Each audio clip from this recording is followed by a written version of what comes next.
Today I want to share with you a powerful mindset that can transform your self-confidence and help you navigate life with unshakable assurance. Confidence isn't something we are born with, it's a skill we can cultivate. Let's dive into this mindset that can empower you for a lifetime. Embrace your uniqueness. Ladies and gentlemen, let's delve deeper into the first key mindset, embracing your uniqueness. In a world that often promotes conformity and comparison, it's vital to recognize the incredible power of individuality. Each of us is a complex tapestry of experiences, talents, and perspectives that shapes who we are. When you fully embrace your uniqueness, you unlock the door to self-confidence and authentic self-expression. Think about it for a moment. No one else has lived your life, faced your challenges, or celebrated your victories. Your journey is entirely your own. This individuality is not just something to accept, it's something to celebrate. When you embrace your unique qualities, whether it's your sense of humor, your artistic flair, or your analytical mind, you begin to see yourself as a valuable contributor to the world. Often we fall into the trap of comparing ourselves to others. We scroll through social media, witnessing curated snapshots of people's lives and start to feel inadequate. But remember, what we see online is often just a highlight reel, not the full story. By focusing on what makes you different, you can break free from this cycle of comparison. Instead of feeling envious or insecure, ask yourself, what can I learn from others while still honoring my own path? Embracing your uniqueness also means acknowledging your quirks and imperfections. Perfection is an illusion, and in the pursuit of it, we often suppress the very traits that make us relatable and real. Your imperfections are part of your story. They contribute to your character and resilience. When you accept these aspects of yourself, you disarm the critics, both external and internal, and stand confidently in your truth. Moreover, consider the gifts that come from embracing your individuality. When you present your true self to the world, you attract authentic connections. People are drawn to authenticity. It fosters trust and opens the door to deeper relationships. By being unapologetically you, you create a magnetic energy that resonates with others, encouraging them to embrace their uniqueness as well. So how can you actively embrace your uniqueness?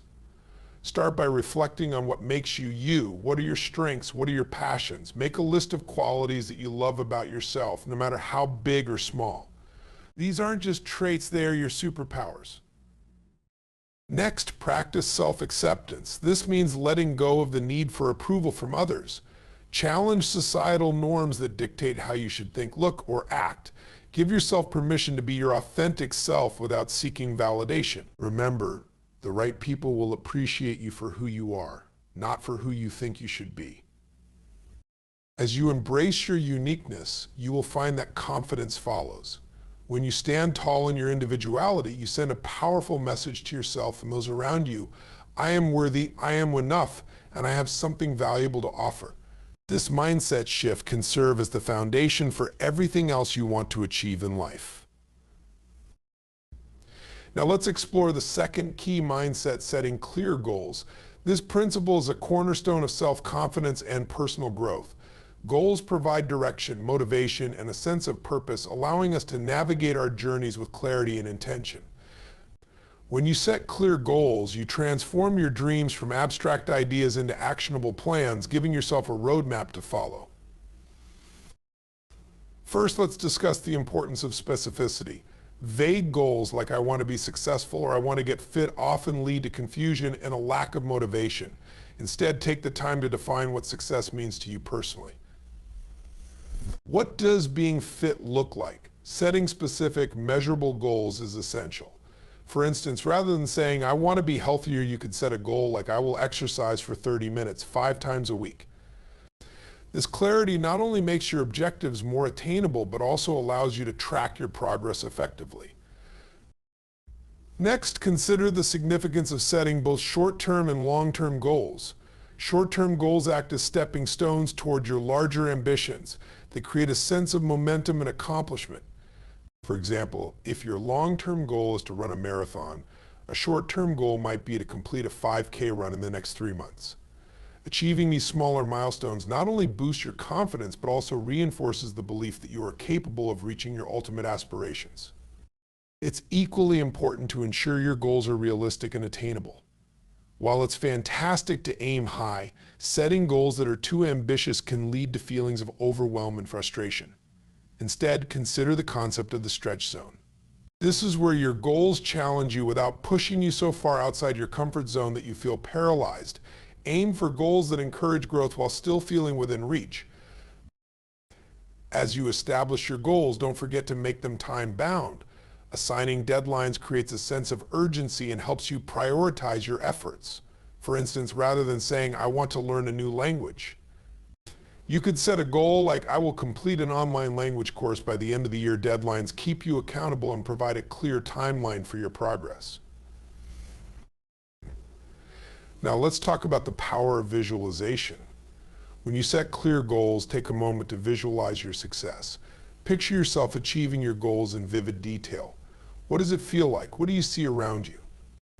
Visualization not only reinforces your commitment to your goals, but also activates your subconscious mind, aligning your actions with your intentions. This mental rehearsal can be a powerful motivator, fueling your determination to turn your aspirations into reality. It's also crucial to remain flexible and adaptable as you pursue your goals. Life is unpredictable, and sometimes the path to success may take unexpected turns. Embrace this fluidity by regularly reassessing your goals. Are they still aligned with your values and aspirations? If not, adjust them as needed. Flexibility doesn't mean giving up, it means staying open to new possibilities and learning along the way. Now let's dive into the third key mindset, taking action. Taking action is the bridge between intention and achievement. Many of us have dreams, aspirations, and plans, but without action, these remain mere thoughts. The act of taking steps, no matter how small, toward your goals is crucial for building self-confidence and making your dreams a reality. To begin with, it's important to understand that action breeds momentum. When you take the first step, no matter how tiny, you set a process in motion. This momentum can create a powerful ripple effect, propelling you forward. Think about it, every significant achievement in history started with a single action. Whether it was a scientist conducting an experiment or an entrepreneur launching a business, the common thread is that they took that critical first step. One effective way to initiate action is through the concept of micro steps. Instead of overwhelming yourself with the enormity of your goals, break them down into smaller, manageable tasks. For instance, if your goal is to write a book, start with a micro step like writing just one paragraph a day. These small actions can reduce anxiety and make the process feel less daunting. As you complete these micro steps, you'll build confidence and gain momentum, gradually working toward your larger objective. It's also vital to create a structured plan for your actions. Outline the steps you need to take to reach your goals. Having a roadmap helps you stay organized and focused, minimizing the likelihood of feeling lost or overwhelmed. Use tools like to-do lists, planners, or digital apps to track your progress. Each time you complete a task, you'll not only move closer to your goal, but also reinforce your belief in your ability to take control of your journey. In addition, accountability can be a game changer when it comes to taking action. Share your goals with someone you trust, whether it's a friend, family member, or mentor. Having someone to check in with can provide the encouragement you need to stay committed. Consider forming an accountability group where members can support one another in their pursuits. The act of sharing your intentions makes you more likely to follow through, as you don't want to let yourself or others down. Now let's address the elephant in the room, fear. It's normal to feel apprehensive about taking action, especially when venturing into the unknown. However, it's essential to understand that fear is often a natural part of the process. Rather than allowing it to paralyze you, acknowledge it. Ask yourself, what am I truly afraid of? Often, the answer lies in the fear of failure or the fear of judgment. Recognize that failure is not the opposite of success, it's a part of it. Every successful person has encountered setbacks, but they view these as learning opportunities rather than definitive endings. A helpful technique for overcoming fear is to reframe your mindset.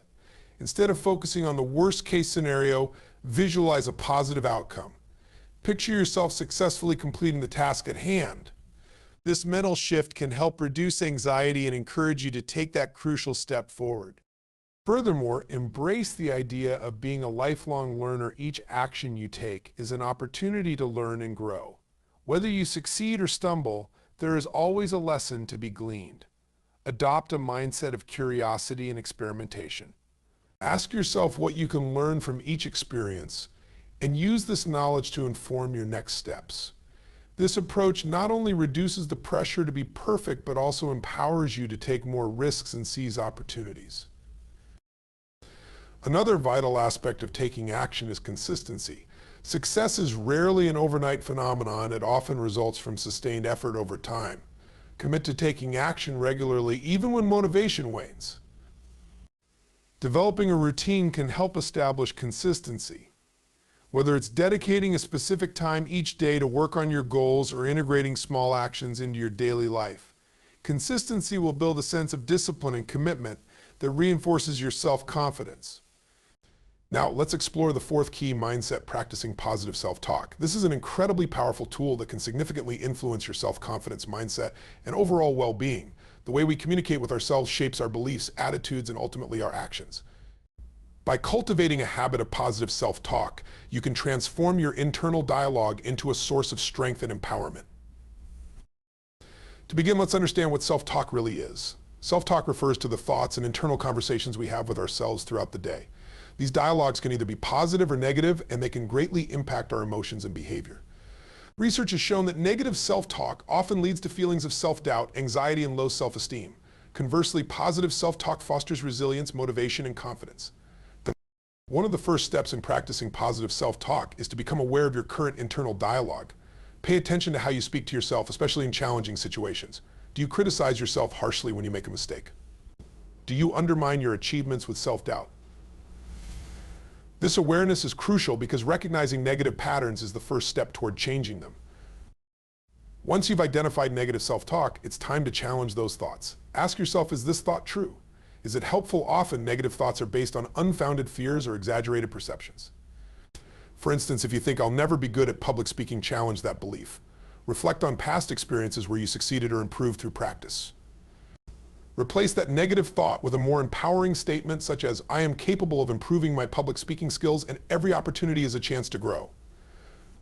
Another effective strategy is to use affirmations. Affirmations are positive statements that reinforce your self-worth and capabilities. Create a list of affirmations that resonate with you and reflect your goals and values. For example, you might say, I am confident in my abilities, or I am deserving of success and happiness. Repeat these affirmations daily, whether in the morning as you start your day or whenever you feel doubt creeping in. Over time, these positive statements can reshape your beliefs and instill a sense of self-assurance.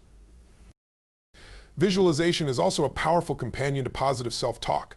Picture yourself succeeding in the situations where you typically feel insecure. For instance, if you're nervous about an upcoming presentation, visualize yourself standing confidently in front of your audience, delivering your message with clarity and poise. Combine this visualization with positive self-talk, affirming your ability to succeed. This mental rehearsal not only boosts your confidence, but also prepares you for real-life situations. It's equally important to surround yourself with positivity in your environment. The people and influences around you can greatly affect your mindset. Seek out relationships and communities that uplift and support you. When you hear positive affirmations from others, it reinforces your own internal dialogue. Conversely, distance yourself from those who engage in negative self-talk or who discourage you. Surrounding yourself with positivity creates a nurturing atmosphere that fosters self-confidence. Moreover, practice self-compassion. Understand that everyone makes mistakes and experiences setbacks. Instead of beating yourself up over failures, treat yourself with the same kindness and understanding you would offer a friend. When negative thoughts arise, ask yourself, how would I respond to someone I care about in this situation? This shift in perspective allows you to cultivate a more compassionate internal dialogue, promoting resilience and confidence. In addition, journal your thoughts. Keeping a journal is a valuable tool for self-reflection. Write down your negative self-talk and then counter it with positive affirmations. Document your achievements, no matter how small, and reflect on moments when you overcame challenges. This practice not only helps you gain insight into your thought patterns, but also serves as a powerful reminder of your progress and capabilities. Let's delve into the fifth key mindset: learning from failure. This concept is crucial for building self-confidence and resilience. In a society that often glorifies success, it's essential to remember that failure is not the end. Rather, it's a powerful teacher that can lead us to greater achievements and personal growth. First, it's vital to redefine your relationship with failure. Instead of viewing it as a negative outcome, try to see it as a valuable part of the learning process. Each failure carries with it a lesson, an insight that can help you improve and adapt. When you adopt this mindset, you shift the focus from what went wrong to what you can gain from the experience. This change in perspective can be liberating and encourages a more adventurous approach to life. One effective way to learn from failure is through reflection. After experiencing a setback, take the time to analyze what happened. Ask yourself specific questions. What went wrong? What could I have done differently? What did I learn about myself and my capabilities? This reflective process not only helps you identify areas for improvement, but also reinforces the idea that failure is a stepping stone rather than a stumbling block. Additionally, keep a failure journal. Document your failures, including the circumstances surrounding them and the emotions you felt. Then, write down the lessons learned and how you plan to apply them in the future. This practice not only creates a tangible record of your growth, but also serves as a reminder that failure is a common experience shared by everyone, including those who have achieved great success. It's also crucial to embrace vulnerability. Admitting that you've failed can be uncomfortable, but vulnerability is a key component of growth. Sharing your experiences with others can provide support and validation, and you may find that others have faced similar challenges. This sense of community can help normalize failure and remind you that it's an integral part of the human experience. Moreover, consider the stories of successful individuals who have faced failure. Many well-known figures, from entrepreneurs to athletes, have encountered setbacks on their journeys. For instance, Thomas Edison famously said, "I have not failed, I've just found 10,000 ways that won't work." By studying these stories, you can gain inspiration and insight into how others have turned their failures into triumphs. Understanding that failure is often a common thread in the stories of success can help you cultivate a more resilient mindset. When faced with failure, it's also important to practice self-compassion. Recognize that everyone makes mistakes and experiences setbacks. Instead of criticizing yourself harshly, treat yourself with kindness and understanding. Acknowledge your feelings of disappointment, but don't let them define your self-worth. This self-compassion allows you to bounce back more quickly and fosters a healthier relationship with the idea of failure. Another powerful approach is to reframe your failures as experiments. This mindset encourages you to approach challenges with curiosity rather than fear. Instead of saying, "I failed," you can say, "I learned what doesn't work." This perspective shifts the narrative from a sense of loss to a focus on growth and exploration. By viewing your endeavors as experiments, you'll be more willing to take risks and step outside your comfort zone. Finally, set new goals based on your learnings. After reflecting on your failure and identifying lessons, take action. Set new informed goals that incorporate what you've learned. This proactive approach reinforces the idea that failure is not a dead end, but a part of the continuous journey of improvement. By taking deliberate steps forward, you create a sense of agency over your experiences and further build your confidence. Learning from failure is a vital skill that can lead to significant personal and professional growth. By redefining your relationship with failure, reflecting on your experiences, keeping a failure journal, embracing vulnerability, studying the stories of others, practicing self-compassion, reframing failures as experiments, and setting new goals, you equip yourself with the tools to navigate challenges and emerge stronger. Each failure is not just a setback, it's an opportunity for growth and transformation. Let's explore the 6 key mindsets surrounding yourself with positivity. The people and environments we engage with can profoundly influence our thoughts, emotions, and overall outlook on life. By intentionally cultivating a positive environment, you create a fertile ground for self-confidence and personal growth. First, consider the impact of your social circle.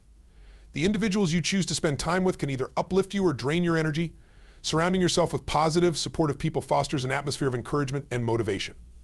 These individuals celebrate your successes, provide constructive feedback, and inspire you to reach for your goals. In contrast, being around negative or toxic influences can lead to self-doubt, fear, and a reluctance to pursue your aspirations. Take the time to evaluate your relationships. Who are the people that consistently uplift you? Who drains your energy or undermines your confidence? Make a conscious effort to seek out relationships that nurture your growth.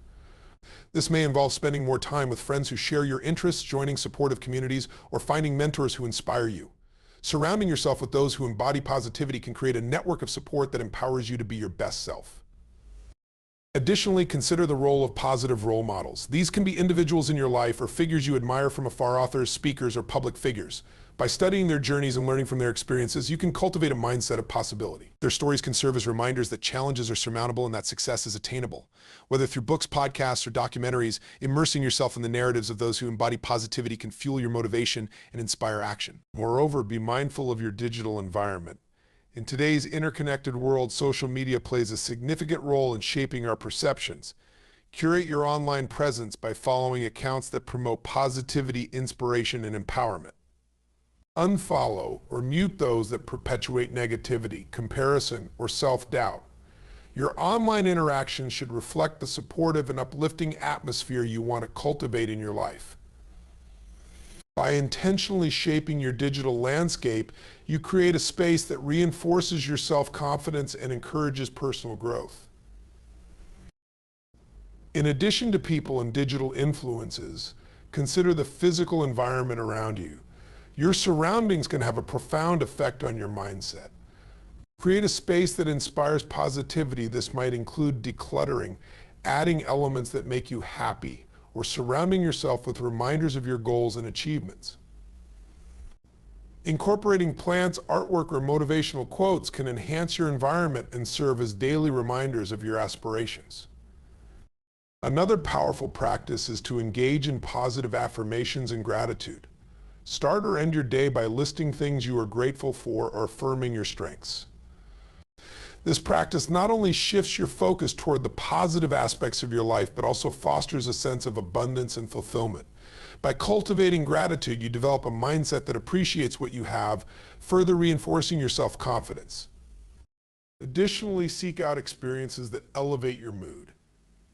Engage in activities that bring you joy, whether it's pursuing a hobby, spending time in nature, or practicing mindfulness. By actively participating in experiences that uplift you, you create a positive feedback loop that enhances your overall well-being. Engaging in these activities not only improves your mood, but also strengthens your resilience in the face of challenges. Lastly, consider the impact of your own words and actions on those around you. Cultivating positivity is not just about seeking it externally, it's also about contributing to it. Be a source of encouragement and support for others. By lifting others up, you create a reciprocal environment where positivity flourishes. Your words and actions can inspire those around you, creating a community of mutual support and growth. Surrounding yourself with positivity is a proactive approach to building self-confidence and resilience. By evaluating your relationships, seeking positive role models, curating your digital environment, enhancing your physical space, practicing gratitude, engaging in uplifting activities, and contributing to the positivity of others, you create a rich ecosystem that nurtures your growth and well-being. Each step you take to foster a positive environment empowers you to believe in yourself and pursue your dreams with confidence. Uniqueness, setting clear goals, taking action, practicing positive self-talk, learning from failure, and surrounding yourself with positivity, you create a solid foundation for lasting self-confidence. Each of these key mindsets plays a vital role in shaping how you perceive yourself and your potential. Embracing your individuality allows you to recognize the value you bring to the world, while clear goals provide direction and purpose. Taking action transforms your dreams into tangible achievements, and positive self-talk reinforces your belief in your capabilities. Learning from failure teaches you resilience and growth, reminding you that setbacks are merely stepping stones on your journey. Finally, surrounding yourself with positive influences cultivates an environment that nurtures your self-esteem and encourages you to thrive. As you move forward, remember that self-confidence is a lifelong journey. It requires continuous effort, reflection, and a commitment to personal growth. Embrace each step of the process, celebrate your progress, and remain open to new experiences. You possess the strength and potential to achieve greatness, and by adopting these mindsets, you'll unlock the self-confidence needed to pursue your dreams and live a fulfilling life. Thank you. There's a moment we all recognize, a moment when the words are just about to come out. They're sharp or sarcastic or maybe just too much. And right before they leave our mouth, there's this tiny space, a pause, a choice. That space, that's power. Controlling your mouth isn't about staying silent, it's about staying aligned. I've said things I wished I could reel back in, like fishing line, words that felt justified in the moment, but left bruises behind.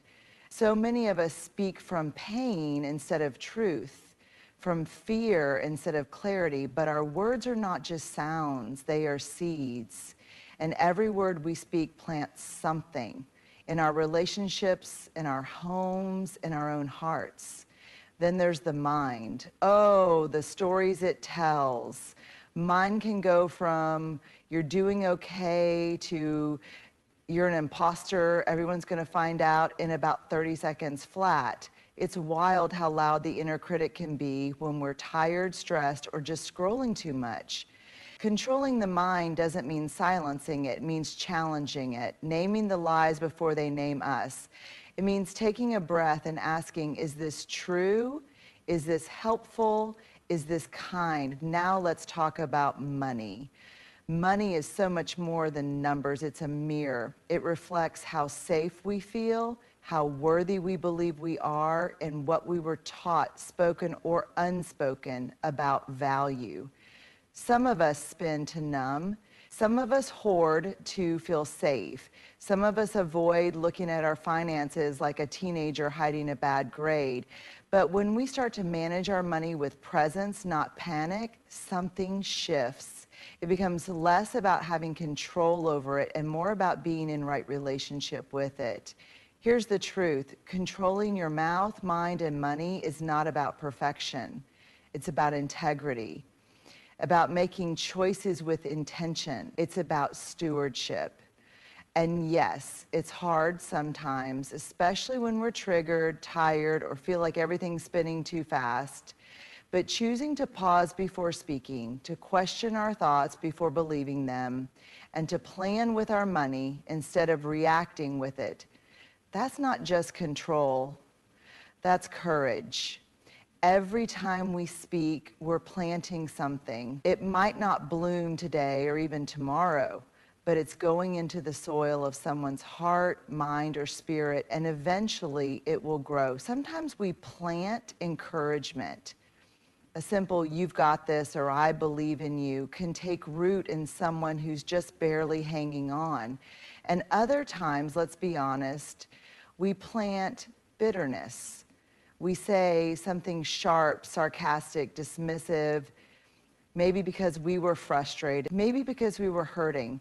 But even those offhand comments can sprout into self-doubt or shame in the person who heard them, and sometimes in ourselves too. I think we underestimate how much power our words really carry, especially with the people closest to us, the words we speak in our homes, in our friendships, in those quiet little daily exchanges. We start to shape not just others' perceptions, but our own environment. Over time, our tone becomes the emotional temperature of the room. If we want warmth, we have to speak warmth. If we want trust, we have to speak with integrity. If we want joy, we have to speak with hope. And let's not forget, we're also planting seeds in ourselves. What we say out loud about ourselves, I'm a mess, I'll never figure this out, I'm just not good with people. Those words don't float into the air and disappear. They sink down, they become roots, and if we're not careful, they shape what we believe we're capable of. But here's the beautiful part. If negative words can plant weeds, then positive words can plant wildflowers. We get to choose what kind of garden we're growing every single day. It starts with awareness. It continues with intention, and it grows through consistency. So speak life even when it's hard. Speak truth even when it's uncomfortable. Speak love especially when it feels undeserved. That's not just kindness, that's legacy. Because the harvest you see in your life, in your relationships, and in your own heart, it often started with a single sentence: plant wisely. Would you like me to build this out as part of the speech or make it a standalone piece, like for a blog post or a short talk? You know that moment when something small happens, but your brain takes it and runs a marathon? A friend doesn't text back right away and your mind starts whispering, they're mad at me. You get passed over for a promotion and suddenly the voice says, I'm not good enough.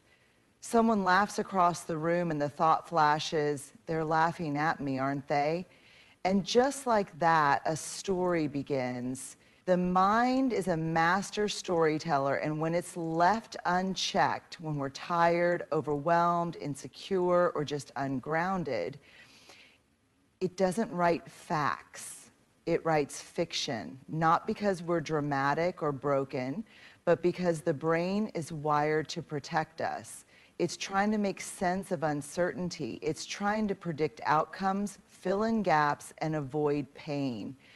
But here's the thing, protection and truth aren't always the same thing. Many of the stories we tell ourselves aren't rooted in reality. They're rooted in fear, shame, past wounds, and assumptions.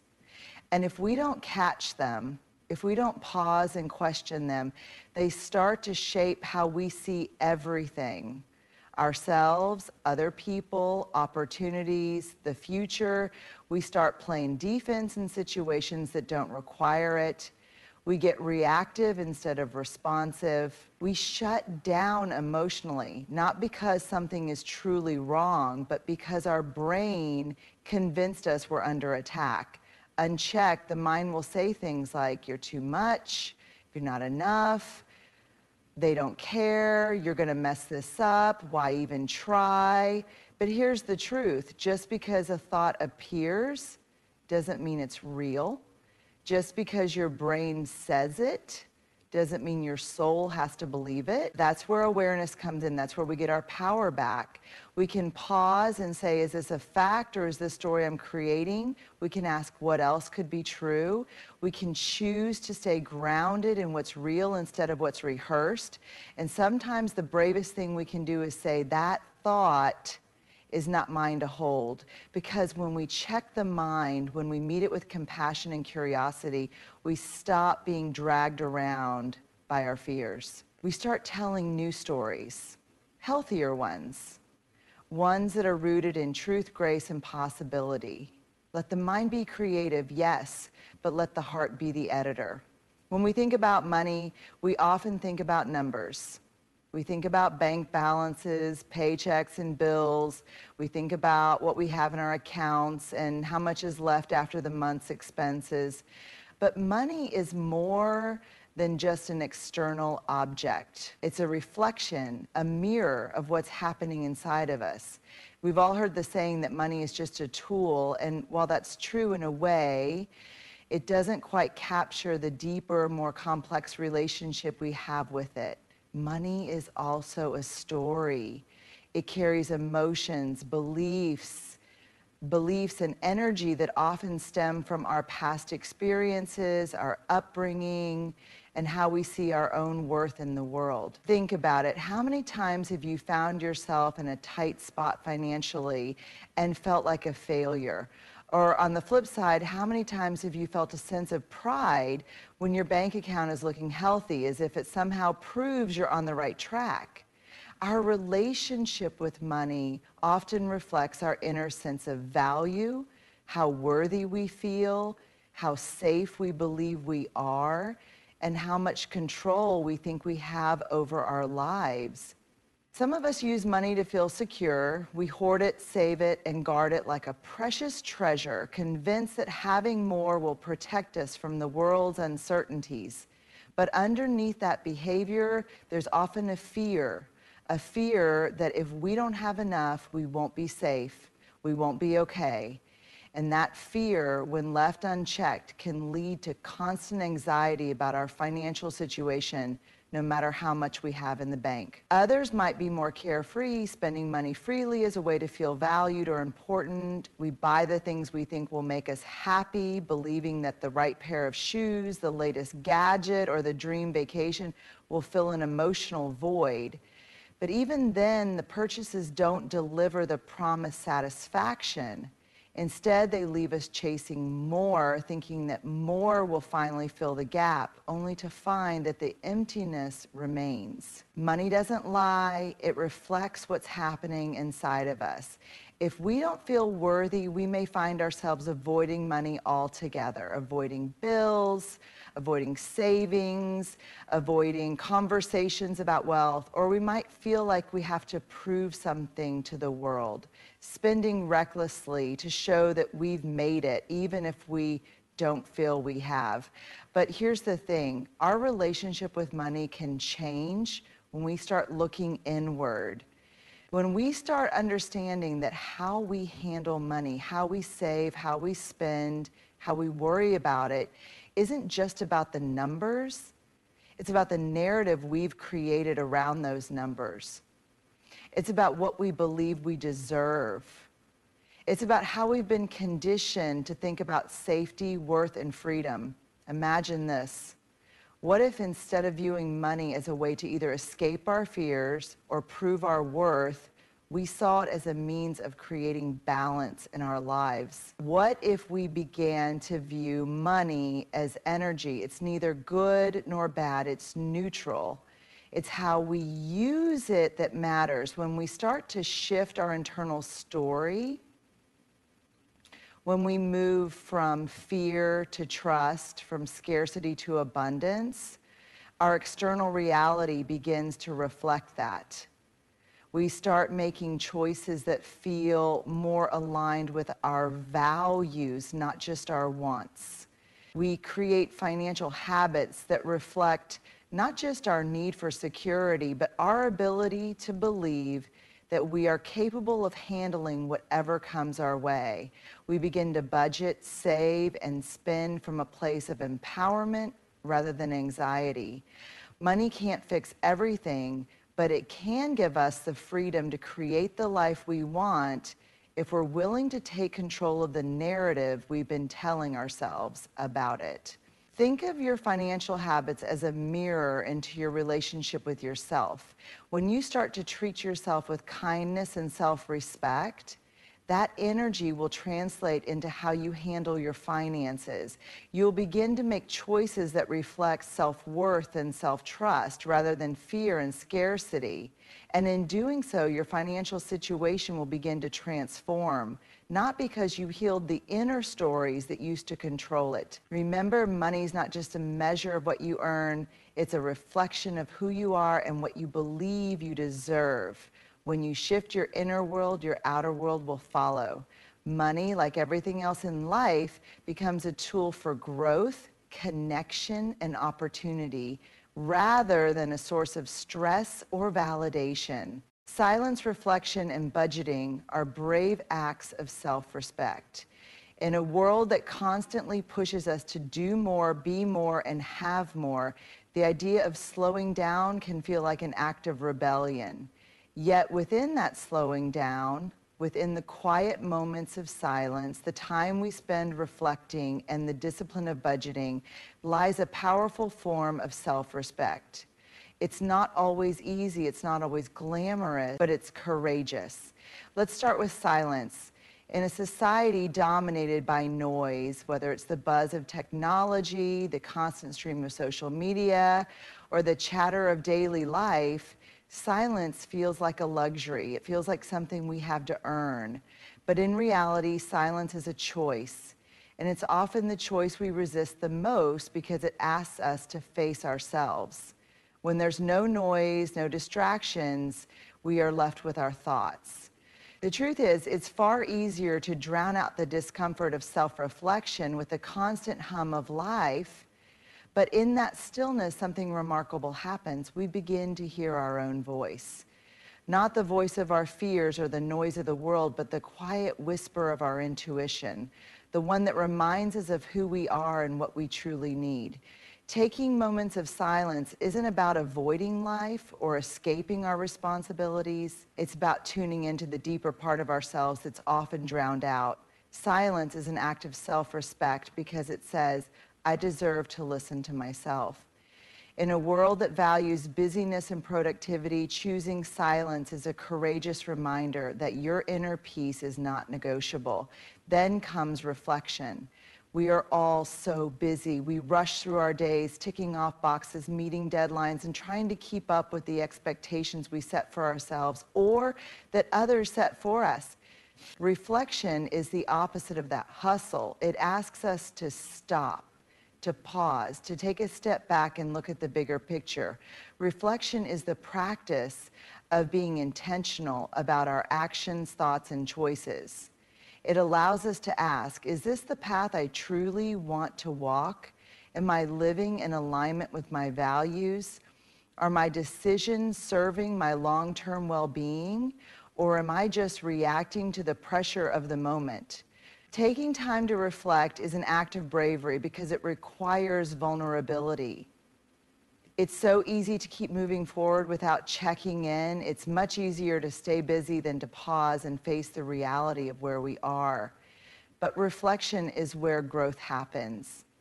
It's where we learn from our mistakes, celebrate our victories, and adjust our course. When we reflect, we are honoring ourselves enough to ask the hard questions and to listen for the answers. We are giving ourselves permission to grow, evolve, and do better. And then there's budgeting. Budgeting often gets a bad rap. It's seen as restrictive, boring, and a reminder of all the things we can't have. But what if we flipped that perspective? What if budgeting wasn't about scarcity, but about freedom?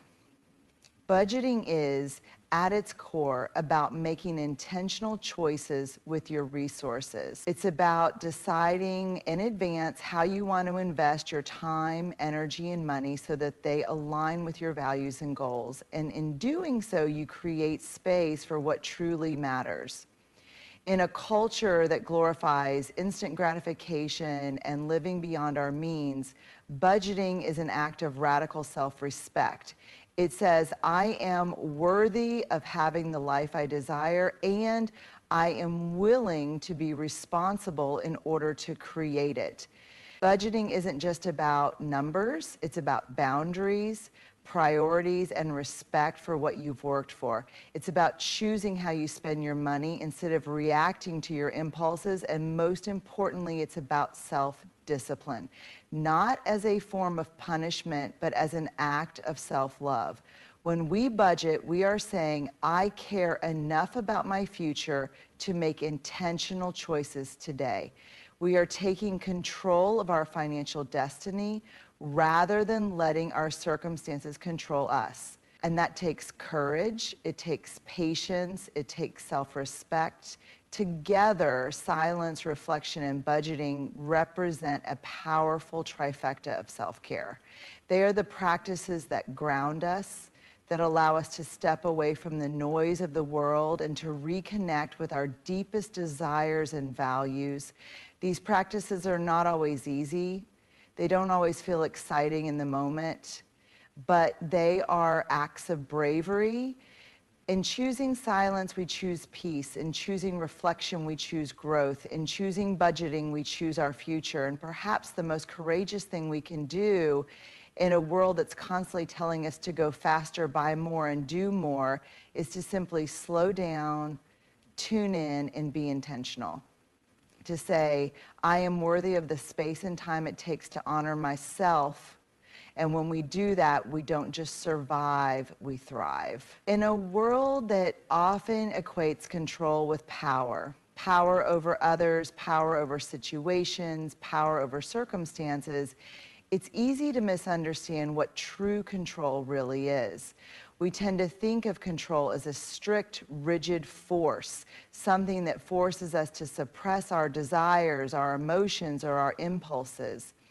We view it as a tool to keep things in check, as a way to prevent chaos and to maintain order at all costs. But what if we've been looking at control all wrong? Real control isn't about suppression. It's not about stifling your feelings, denying your desires, or pretending that life is perfect when it's not. Suppression leads to burnout, frustration, and even resentment because it ignores the natural rhythms of who we are and what we need. It's like trying to hold a beach ball underwater. The harder you push it down, the more it wants to rise to the surface. Suppression only works temporarily, and in the long run, it creates more tension than peace.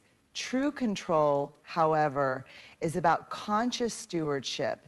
It's about understanding and managing the energy that you have, not through force, but through wisdom. Stewardship is about taking responsibility for the resources you've been given, whether that's your time, your money, your emotions, or your choices. It's about being the caretaker of what you have and making intentional, mindful decisions about how you use those resources. When we shift from seeing control as suppression to seeing it as stewardship, everything changes.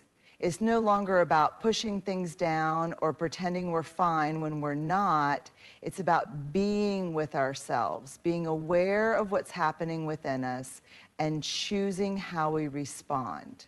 This kind of control isn't about denying your emotions, it's about managing them. It's not about avoiding discomfort, it's about navigating through it with intention. Stewardship requires awareness, patience, and kindness. It asks us to be honest about what we need and to make choices that honor those needs rather than simply reacting in the moment. Take your emotions, for example. Emotions are powerful. They can either be an overwhelming force that runs the show, or they can be something we manage with respect and care. If we suppress our feelings, whether it's anger, sadness, or even joy, we're not in control. We're letting our emotions control us. But when we choose conscious stewardship of our emotions, we acknowledge them, allow them to move through us, and decide how to express them in a healthy way. We don't let them dictate our actions, but we don't deny them either. We simply make a choice to respond, not react. This same principle applies to our finances, our time, and even our relationships. Conscious stewardship means taking the time to assess what matters most to us and making intentional choices based on that. It's not about hoarding or spending recklessly. It's about being thoughtful with our resources. It's about creating a life that aligns with our values rather than being swept away by external pressures or temporary desires. When we approach control as stewardship, we stop seeing ourselves as victims of our circumstances. We start seeing ourselves as the caretakers of our lives. We start making decisions based on our long-term vision and goals instead of on immediate impulses. We shift from a reactive mindset to a proactive. Consider your time. How often do we let our schedules be dictated by others or by the endless to-do list that never seems to end? But conscious stewardship of time means we take ownership of our days. We plan with purpose. We create space for what matters, whether it's rest, connection, creativity, or work. It doesn't mean we're perfect at managing every minute, but it means we've made the decision to be intentional with how we spend our time. The same goes for money. When we see control as suppression, we may feel restricted by budgets or savings goals. But when we approach our finances with stewardship, we begin to see money as a tool, something to be used thoughtfully and in alignment with our values. We make decisions based on what's truly important to us, not on fleeting desires or societal pressures. We become conscious of where our money is going and make choices that reflect our deepest priorities. In relationships, control isn't about manipulation or coercion. It's about creating healthy boundaries and maintaining mutual respect. Stewardship in relationships means we care for them, nurture them, and protect the energy we invest in them. We don't let resentment build up because we've suppressed our needs. Instead, we communicate openly and honestly, creating space for understanding and connection. And here's the ultimate truth: conscious stewardship leads to freedom. It may sound counterintuitive, but when we take responsibility for our choices, when we manage our emotions, our time, our money, and our relationships with care, we unlock a deeper sense of freedom. Freedom to live authentically, freedom to make decisions that honor our values, freedom from the chaos of constant reactivity. So, control isn't about tight grip, restriction, or suppression. It's not about forcing things into submission. It's about being present, being aware, and being responsible for the energy you put into the world. It's about honoring yourself and your needs and choosing to live in a way that reflects your highest self. When we begin to approach control as stewardship, we stop fighting against the flow of life. Instead, we start to move with it wisely, intentionally, and with a sense of deep respect for ourselves and the world around us. True control is freedom in disguise. It's not about saying no to everything. It's about saying yes to the things that truly matter and letting go of the things that don't. It's about being the steward of your life rather than being at the mercy of your circumstances. As we reflect on these concepts, control, money, silence, reflection, and conscious stewardship, it becomes clear that the path to living with purpose and intention is not about exerting force or suppressing who we are. It's about choosing to respond thoughtfully and mindfully to the world around us. It's about embracing our own power through conscious decisions, not through reactive impulses. True control is not about tightening our grip on life, but about understanding the flow of it and learning how to guide it with wisdom. Money mirrors our inner world, showing us where we might need to heal or grow, but also offering us the opportunity to choose how we wish to engage with it, whether with fear or with abundance. Silence and reflection, too, are powerful practices that give us the space to recalibrate and realign with our truest selves. They allow us to hear the voice within, to pause before we act, and to move forward with clarity and intention. Budgeting is not a limitation, but a powerful tool for freedom, a way to ensure that we are using our resources in a way that supports our deepest values and our long-term vision. Each of these acts, silence, reflection, budgeting, and conscious control, are acts of deep self-respect. They are courageous choices to honor who we are and who we're becoming. They allow us to reclaim our agency in a world that often seeks to distract or push us off course. When we take responsibility for our emotions, our time, and our choices, we step into a life of true empowerment. We realize that the key to control is not about external force, but about internal alignment. The truth is, we don't need to suppress any part of ourselves to live with purpose. We simply need to become conscious stewards of our resources, our energy, our time, our words, and our money.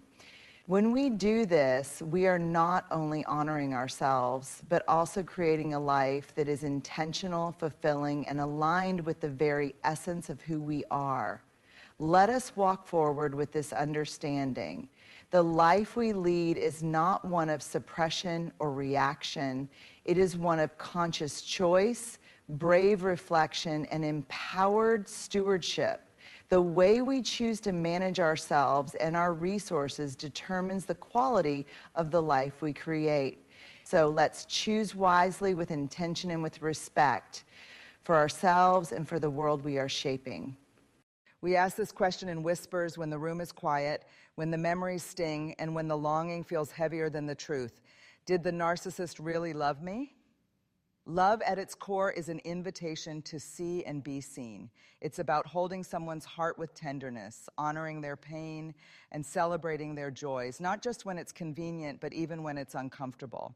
Empathy is the heartbeat of real love. Without it, love becomes hollow, a shadow of connection. A narcissist can say the words, "I love you," or make grand gestures, but if they cannot step into your emotional world, if they cannot feel your fear, your sadness, or your vulnerability, then what they offer is not love, it is a performance.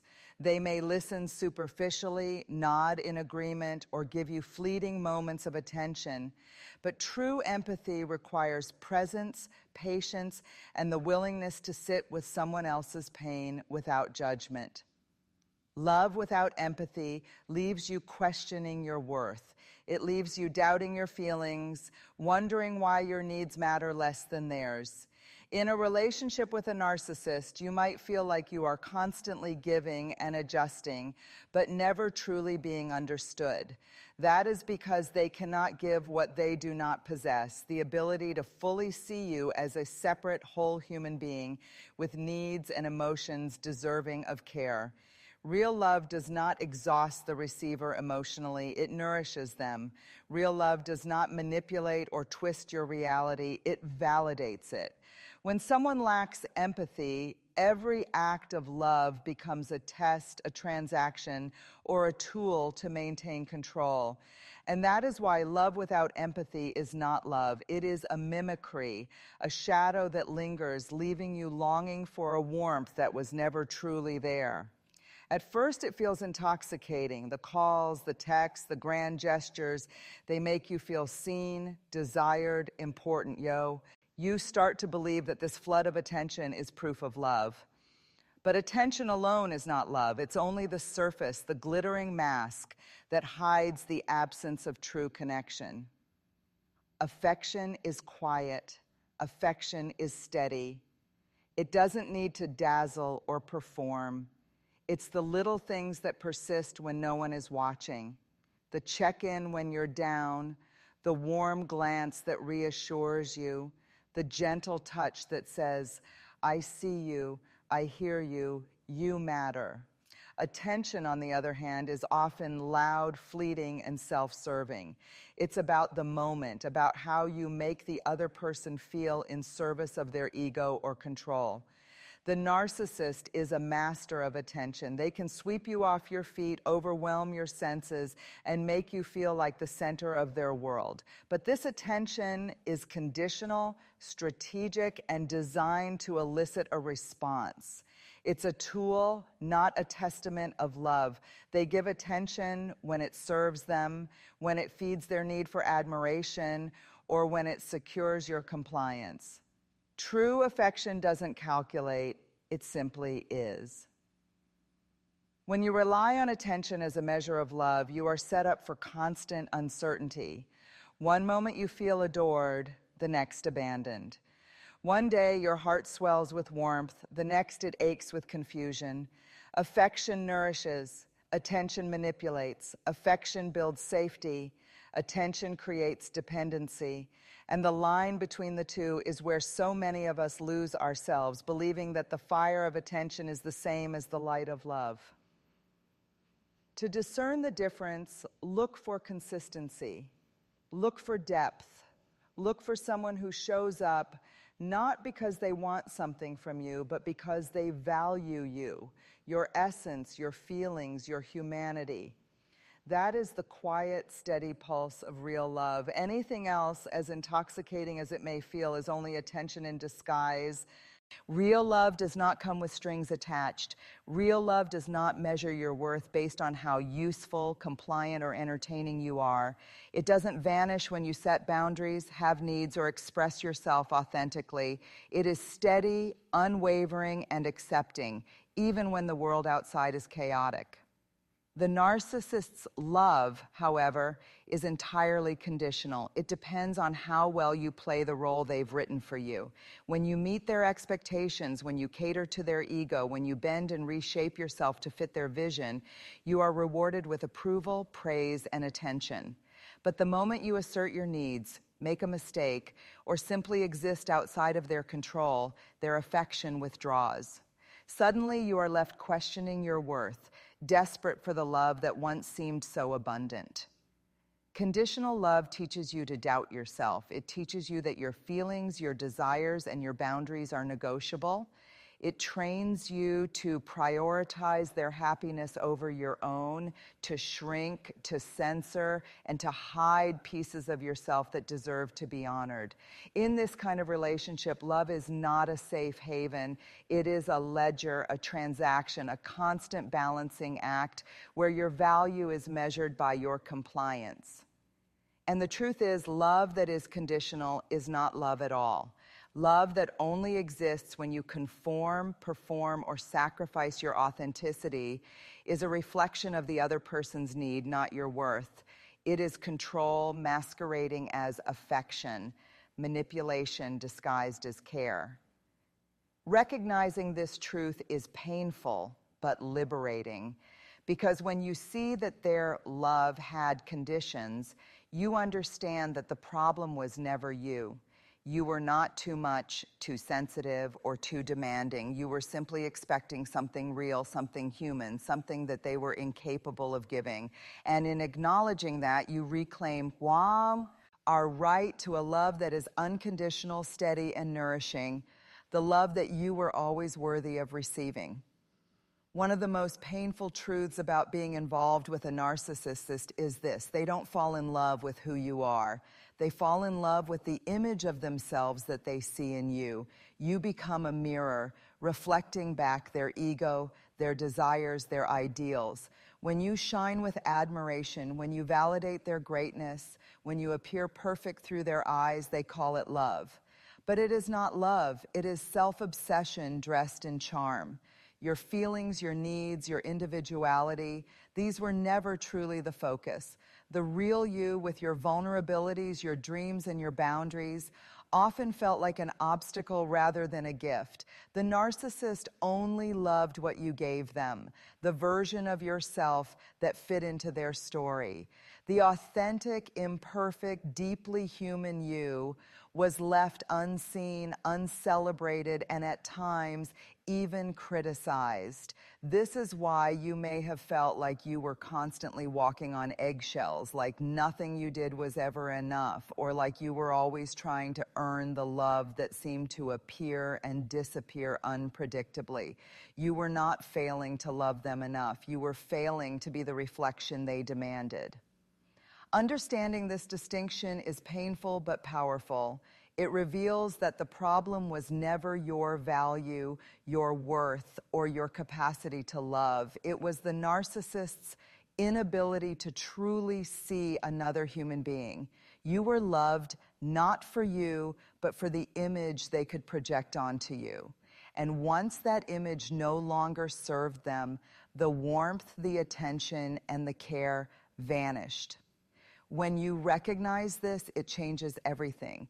You begin to release the illusion that their love was a reflection of your worth. You begin to understand that real love sees you as you are, not as someone else's reflection. And you start to reclaim your life, your authenticity, and the truth that you deserve to be loved fully for your reality, not someone else's projection.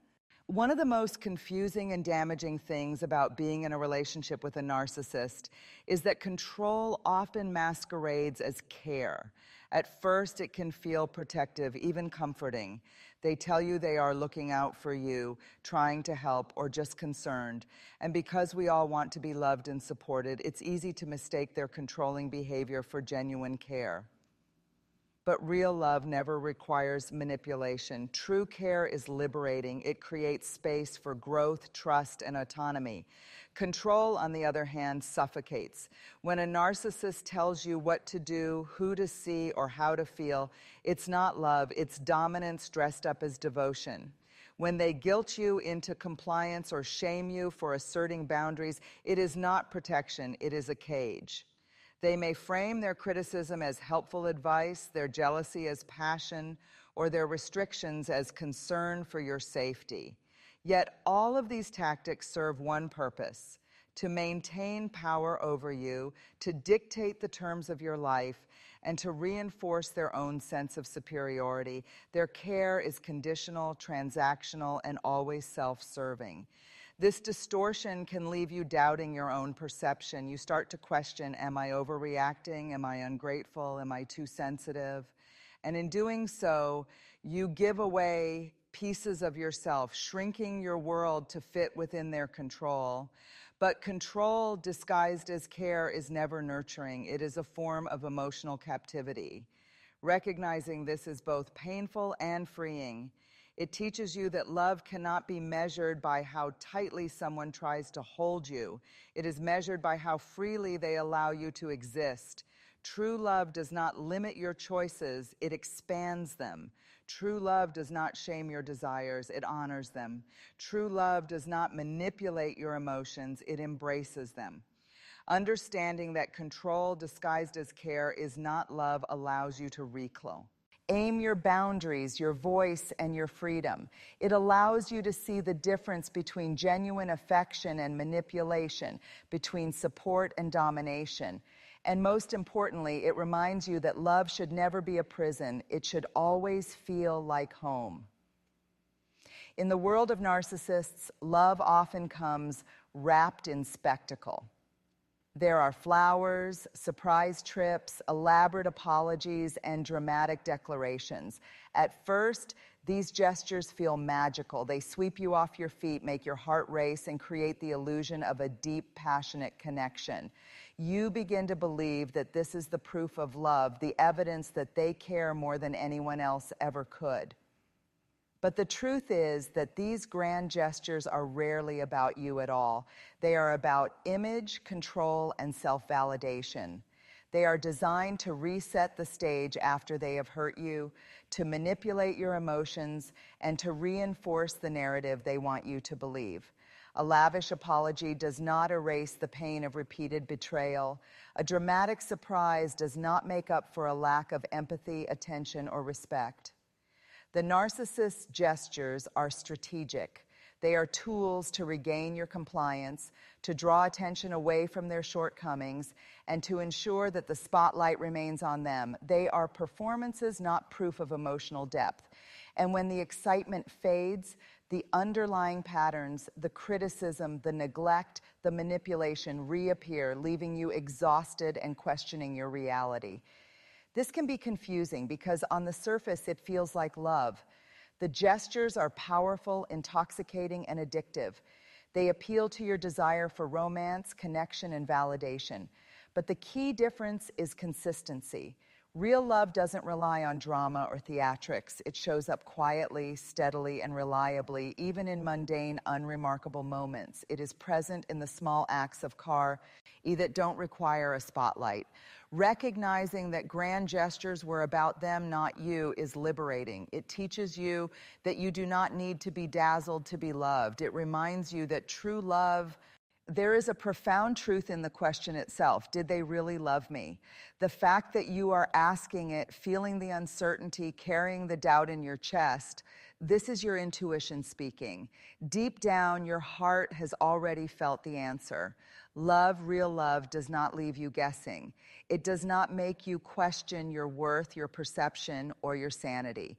If you have to ask, it's because the love you received was inconsistent, conditional, or performative. Real love does not make you feel small, uncertain, or desperate for reassurance. It is steady, nourishing, and life-affirming. When someone truly loves you, you feel seen, accepted, and safe. You don't need to dissect every word, action, or gesture to prove it. The love is embodied in the way they show up for you every day, not just when it suits them or when it benefits them. The act of questioning is painful, yes, but it is also powerful. It is a signal from your soul that something was missing, that something was off, that your heart deserves more. Your doubt is not weakness, it is clarity in disguise. It tells you that love is not supposed to feel like a constant test, a puzzle, or a game. Love is not supposed to leave scars on your spirit or make you doubt your reality. When you finally acknowledge this truth, you reclaim your power. You stop searching for validation in someone who cannot give it, and you begin to honor the love you are capable of receiving. You learn to trust yourself, to listen to that quiet, unwavering voice inside that has always known the truth. And in doing so, you open the door to relationships that are real, mutual, and sustaining. Relationships where love is not questioned, but felt, lived, and celebrated every day. The truth is often simple. If you are left wondering whether you were loved, the answer is already written in your heart. And knowing that, you can release this illusion. Stop seeking proof where there is none. And finally, turn your attention toward the love that truly belongs to you, the love that begins with yourself. After walking through the patterns of narcissistic relationships, the conditional love, the control disguised as care, the grand gestures that were never really about you, there is a deeper truth waiting to be claimed. You deserve love that sees you fully, without compromise, without manipulation, without a mirror of someone else's ego. True love does not ask you to shrink yourself. It does not ask you to be perfect, to perform, or to suppress your needs.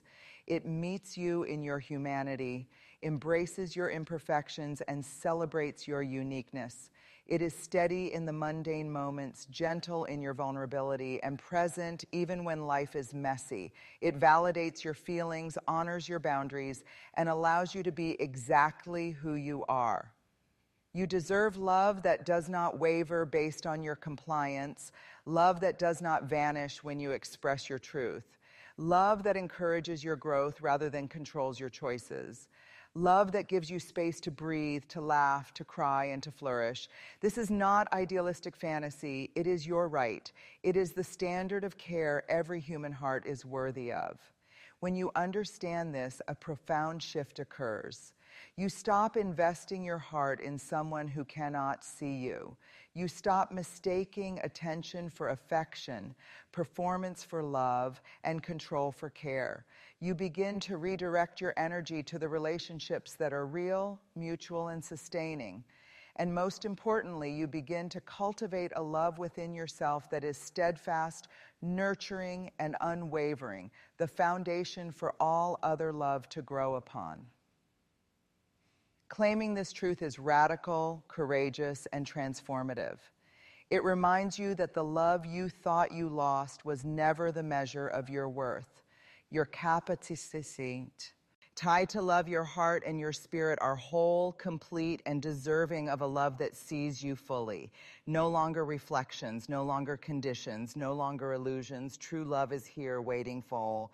One of the most liberating truths you can embrace after experiencing a relationship with a narcissist is that healing begins the moment you stop seeking their validation. For years, you may have twisted yourself into knots, overanalyzing every word, every gesture, every silence, desperate for proof that you were loved, that you were enough, that you mattered.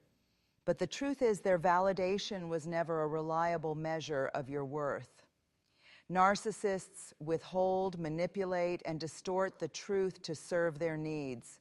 Seeking approval from someone who cannot see you fully is a trap, a cycle that keeps you tethered to the pain and confusion long after the relationship has ended. The more you look to them for answers, the more you deny yourself the power to see your own truth. Healing begins when you turn inward, when you listen to the voice that has been quieted for too long, the part of you that knows your value, that recognizes your boundaries, that remembers your strength. When you release the need for their approval, you reclaim your power. You begin to honor your experiences, validate your emotions, and trust your instincts. You no longer rely on someone incapable of empathy to define your reality. This shift is transformative. It allows you to grieve without guilt, to love without fear, and to rebuild a life grounded in authenticity rather than illusion. It teaches you that the love, respect, and recognition you deserve cannot come from someone who cannot give it. They must first come from yourself. By choosing to stop seeking their validation, you are choosing freedom. You are choosing self-respect. You are choosing the life you were always worthy of. And in that space, you create room for real love, true connection, and an unshakable sense of peace, a love that begins with seeing and honoring yourself fully.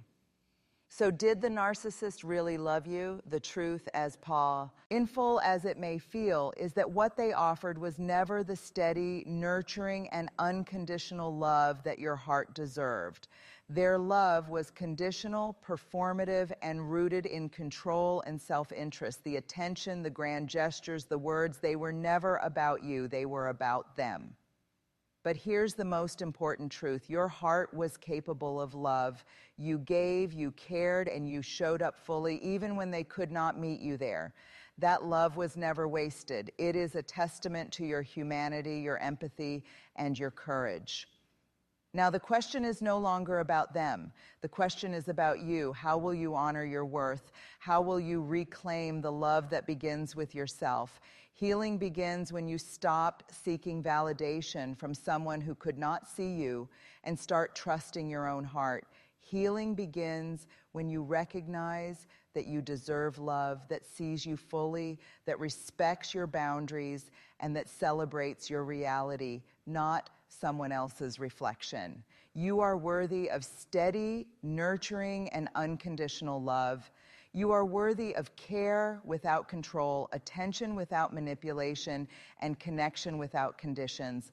And most of all, you are worthy of a life where your heart is safe, your voice is heard, and your spirit is honored. The narcissist's inability to love you fully is not a reflection of your value, it is a reflection of their limitations. And when you embrace that truth, you step into your power, your freedom, and the love that has always been waiting for you, the love that begins with yourself. You are whole, you are enough, and your capacity to love authentically, fully, without compromise will guide you to the people, the relationships, and the life you truly deserve. Beloved friends, today we are called to a deeply personal conversation about the way we love and the way we allow ourselves to be loved. Do not love half-lovers. These words are not a command, but an invitation, a brave, unyielding call to step into the fullness of our worth. To love in halves is to betray the very essence of connection.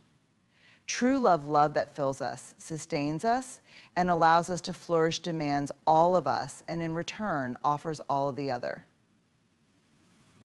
Yet too often we settle for scraps, half-hearted attempts, and fractured promises. Understanding your worth is not just about recognizing your strengths or celebrating your successes. It's about embracing every aspect of who you are, your victories, your scars, your imperfections, and your untold stories. Knowing your worth means stepping away from the temptation to define yourself through the eyes of others. It means refusing to shrink yourself to fit into someone else's narrow idea of love. When you know your worth, you stop seeking validation in places where it's only offered in fragments. You stop tolerating relationships that ask you to dim your light to make someone else more comfortable. Instead, you stand in the fullness of who you are, acknowledging that your value is not up for negotiation. Owning your whole self requires courage. It's not about striving for perfection, it's about showing up as your authentic self. This authenticity is the foundation for real love. If you hide parts of yourself, your fears, your dreams, or even your quirks, you deny someone the opportunity to love you for who you truly are. Worse yet, you send a silent message to yourself that those parts are unworthy of love. Let's be honest, the world will often try to convince you to settle. It whispers, this is as good as it gets, or you should be grateful for what you have, but gratitude for the present doesn't mean you have to accept less than what you deserve. When you know your worth, you understand that love isn't about settling for less, it's about waiting for the right kind of connection, a love that honors the wholeness of your being. Owning your worth also means setting boundaries that protect your heart. Boundaries are not walls to keep people out. They are invitations to engage with you in a way that is healthy, respectful, and meaningful. A half-lover will often push against these boundaries, asking you to compromise your standards or to accept a love that only meets you halfway. But when you truly know your worth, you'll hold those boundaries firm, not as an act of defiance, but as an act of self-love. I think about it, how can you ever expect someone else to love you fully if you don't love yourself completely? Owning your worth is an inside job. It's waking up each day and affirming, I am enough. It's looking in the mirror and choosing to love what you see, even on the days when it feels difficult. When you know your worth and own your whole self, you send a powerful message to the world, I am not afraid to take up space. I am not afraid to be seen, and I will not settle for anything less than love that reflects my fullness. So I ask you today, will you commit to seeing yourself fully? Will you honor every part of your story, even the chapters that feel unfinished? Will you love yourself so completely that you leave no room for half-hearted love? Because when you do, you will attract a love that is as bold and whole as you are. Refuse to compromise your value, stand in your worth, and watch as the world and the people in it rise to meet you. To accept half love is to accept a version of yourself that remains incomplete. Half love, by its very nature, limits your ability to grow, thrive, and achieve your full potential. It is like planting a seed in soil that is only half nurtured. It may sprout, but it will never bloom to its fullest beauty. When someone loves you halfway, they see only parts of you, the parts they find easy to accept or convenient to engage with. But you are not a collection of fragments. You are a whole, complex, and vibrant being, and love that only meets you halfway cannot support the full weight of your dreams, your aspirations, or your true self. Think about it. When love is partial, it creates uncertainty and hesitation. You begin to second guess yourself, questioning whether you are too much or not enough. This constant doubt eats away at your confidence, leaving you stuck in a cycle of trying to earn love that should have been freely given. And while you are busy chasing validation, your energy that could have been used to pursue your passions and live fully is wasted on something that will never truly nourish you. Half love diminishes your potential because it keeps you tethered to mediocrity. It teaches you to settle for less, to believe that the kind of love that pushes you forward and lifts you higher is out of reach. But the truth is, real love, whole love, does not hold you back. It doesn't ask you to shrink, to silence your voice, or to hide your light. Instead, it encourages you to grow, to expand, and to step boldly into the fullness of who you are. Let's not ignore the subtle ways half-love stifles your dreams. When someone only loves you halfway, they often lack the commitment to truly support your goals. They may dismiss your ambitions as unrealistic or fail to celebrate your victories. Over time, this can lead you to internalize their indifference, causing you to doubt your ability to achieve great things. You might even begin to play small, afraid that your growth will drive them further away. But here's the truth: someone who cannot love you fully is not capable of walking beside you as you pursue your highest potential. A half-lover will not cheer for you in your triumphs or stand firm with you in your challenges. They will not invest in the hard work of building a future together because they were never fully invested in the first place. In contrast, love that is whole and complete acts as a catalyst for growth. It is the kind of love that reminds you of your greatness even when you've momentarily forgotten it yourself.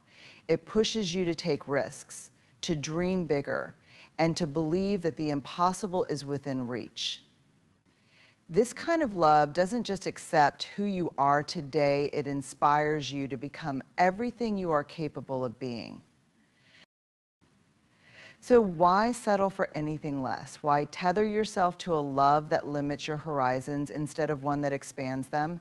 Half-love is a barrier, a weight that keeps you from soaring to the heights you were meant to reach. It may feel comforting in the moment, but over time, it will rob you of the life you deserve. You have infinite potential within you. You have dreams waiting to be realized, talents waiting to be honed, and a purpose that is uniquely yours. Don't allow half-love to diminish these gifts. Choose a love that sees your potential and celebrates it. Choose a love that matches your courage, your ambition, and your drive. When you refuse to settle for half-love, you make a bold declaration: I am worthy of more.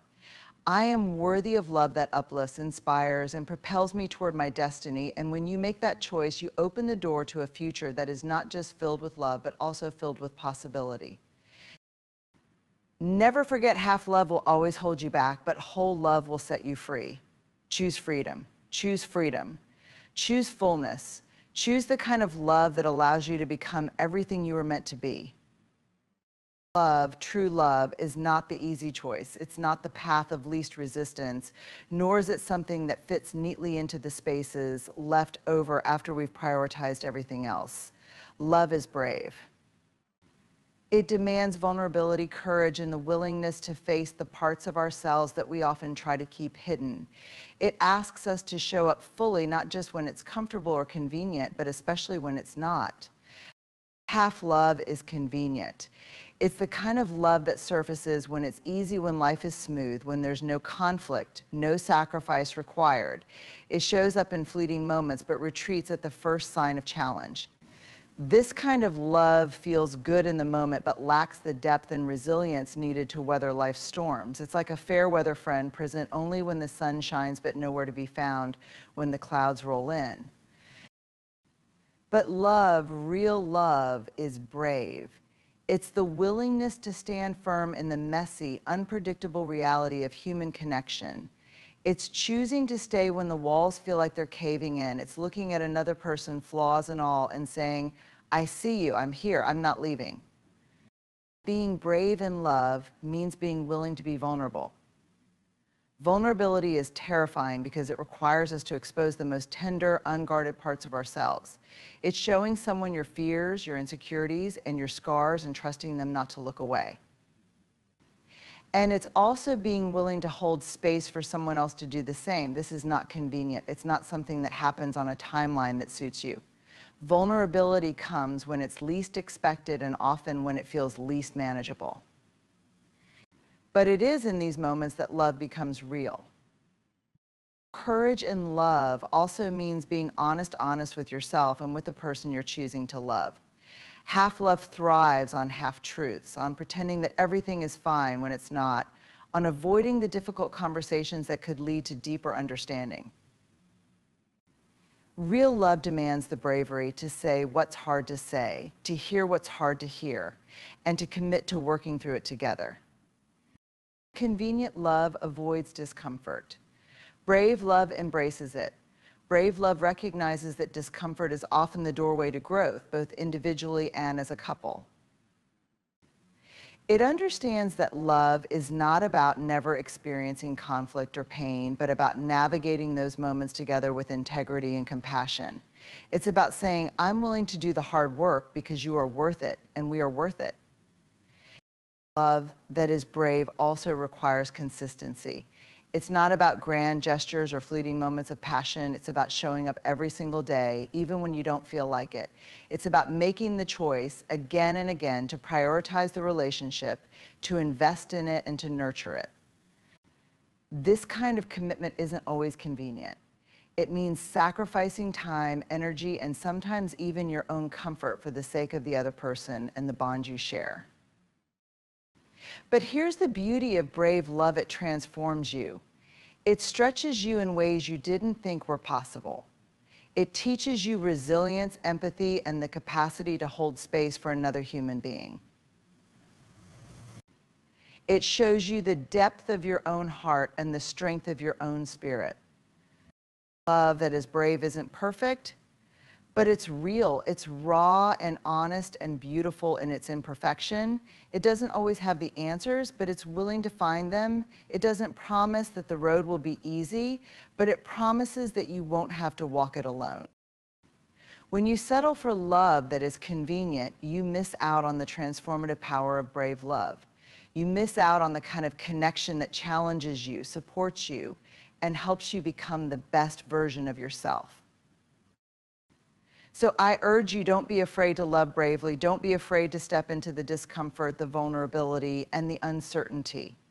Because on the other side of that bravery is a love that is not just enduring, but life-changing.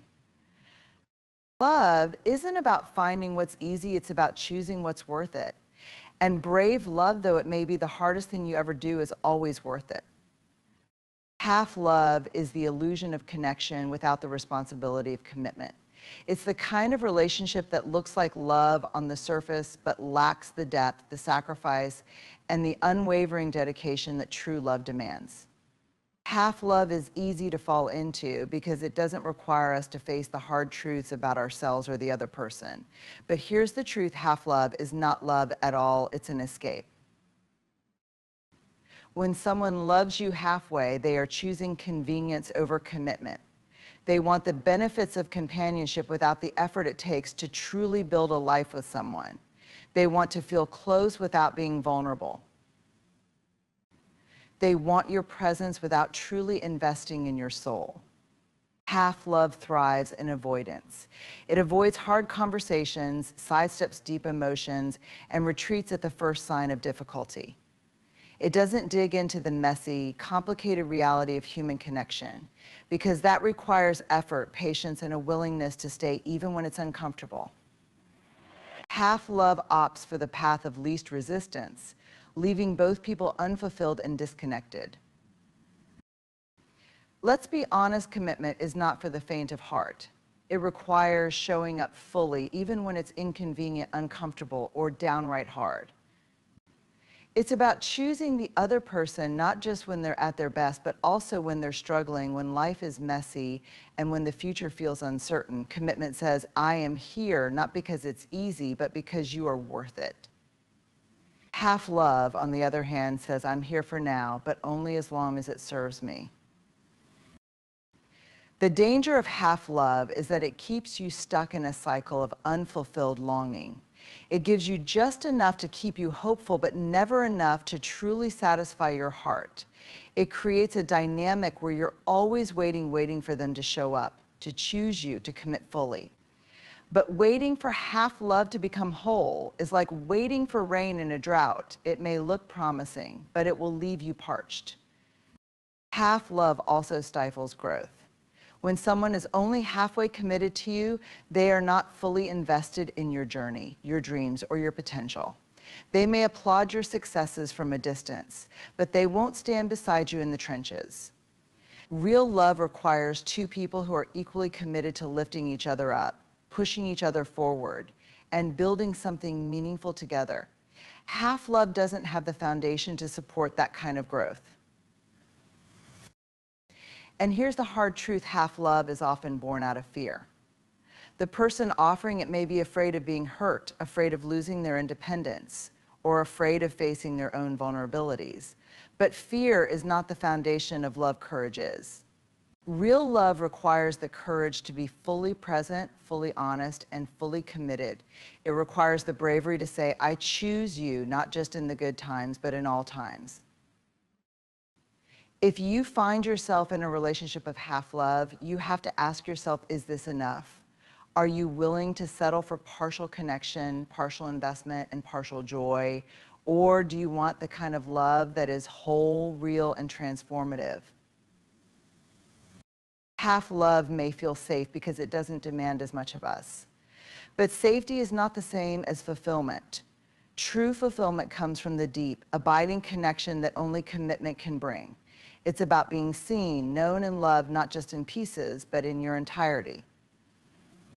Choosing commitment over escape is not just about what you deserve, it's about what you're willing to offer in return. If you want a love that is whole, you must be willing to give yourself fully. That means facing your own fears, showing up authentically, and committing to the work that love requires. So don't settle for half love. Don't let someone use you as their escape from loneliness or their distraction from life's difficulties. Choose love that chooses you fully. Choose love that commits, that stays, that builds, and that grows. Because anything less is not love, it's an illusion. Commit to yourself first, and the love you deserve will follow. You are worthy of nothing less than the fullness of love, and you should never accept anything less. There is a quiet yet profound power in saying, I will not accept half love. Refusing to settle for a love that is partial, hesitant, or conditional is not just an act of self-respect, it's a radical act of self-care.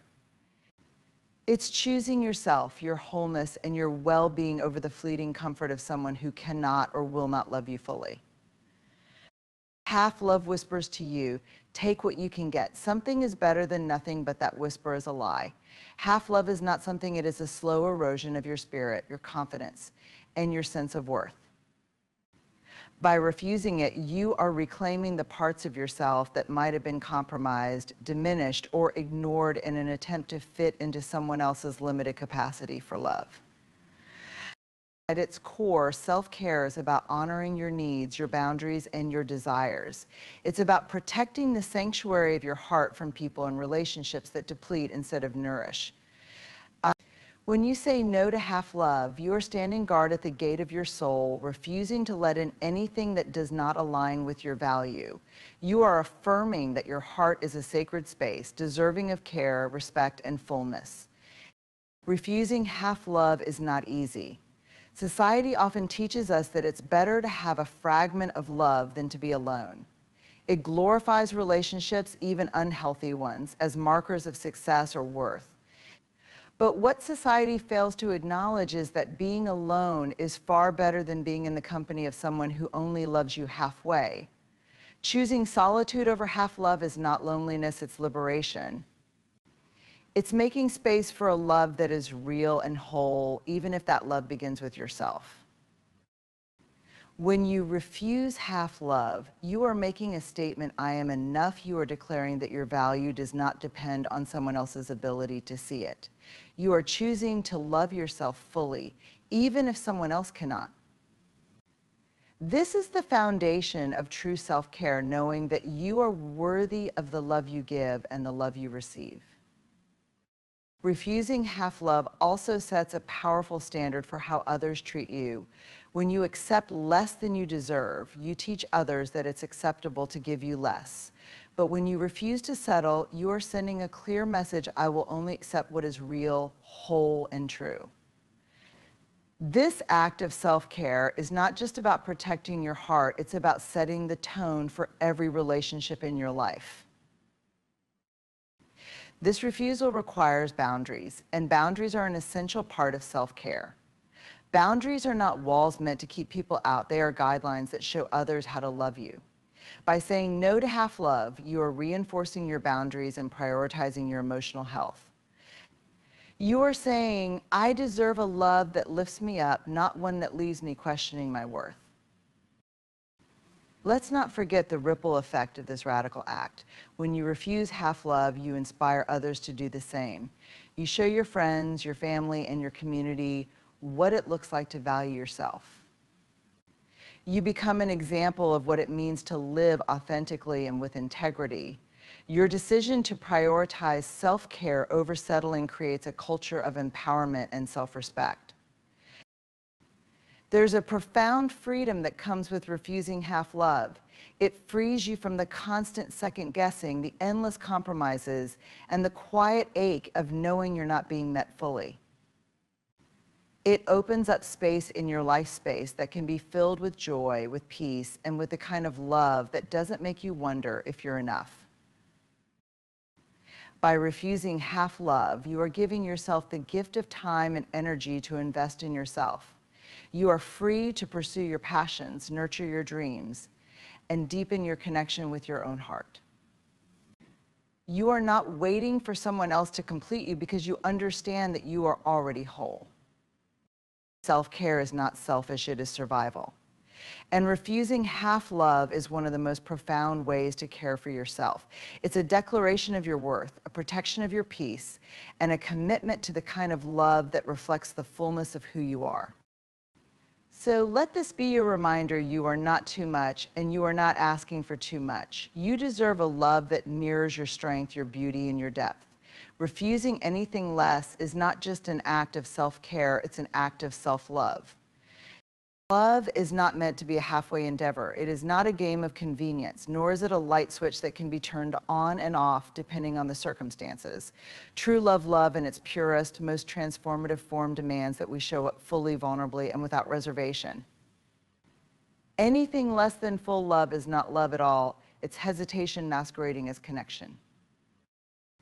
When we choose to love halfway, we rob ourselves and the other person of the depth and richness that real love offers. Half love is holding back when you should lean in, choosing safety over vulnerability, and placing conditions on a connection that is meant to be boundless.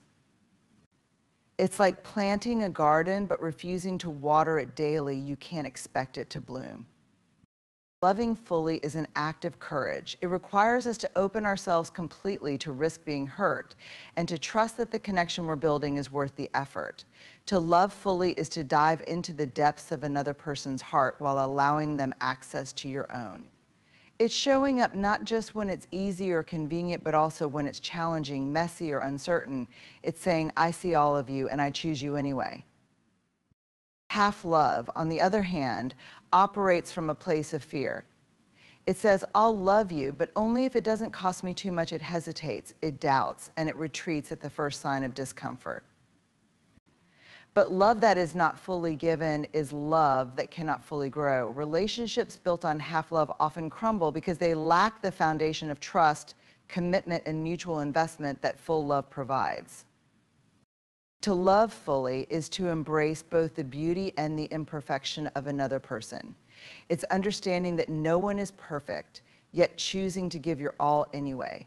Full love celebrates the highs and stands steady through the lows. It's about being present not just in the good moments, but in the difficult ones too. It's about holding space for someone's dreams, fears, joys, and sorrows, and allowing them to do the same for you. There's a profound honesty in loving fully. It requires you to be truthful about your feelings, your intentions, and your expectations. Full love doesn't play games or leave room for ambiguity. It communicates openly, resolves conflicts with care, and seeks understanding rather than control. Half love, in contrast, often relies on manipulation, avoidance, and unspoken rules, leaving both people feeling disconnected and unsatisfied. Loving fully also means embracing the risk of heartbreak. There are no guarantees in love, no promises that it will last forever or always be easy. But the beauty of full love lies in the fact that it's worth the risk. Even if it doesn't last, the experience of loving fully enriches your soul and teaches you lessons that half love never could. It's a reminder that love, even when imperfect, is one of the most profound experiences we can have as human beings. When you commit to loving fully or not at all, you set a standard for your relationships. You say, I will give you my all, and I expect the same in return. This is not about demanding perfection, but about creating a space where both people feel safe to show up as their whole selves. It's about mutual respect, mutual effort, and mutual vulnerability. Half love often feels like a compromise, but it's actually a disservice to both people involved. It leaves you constantly questioning, always longing for more, and never truly satisfied. Full love, on the other hand, fills the spaces in your heart that you didn't even know were empty. It brings clarity, peace, and a sense of purpose to your relationship. Choosing to love fully or not at all is a reflection of your own self-worth. It's saying, I am worthy of a love that is complete, and I will not settle for anything less. It's about honoring your heart and refusing to waste it on connections that don't feed your soul.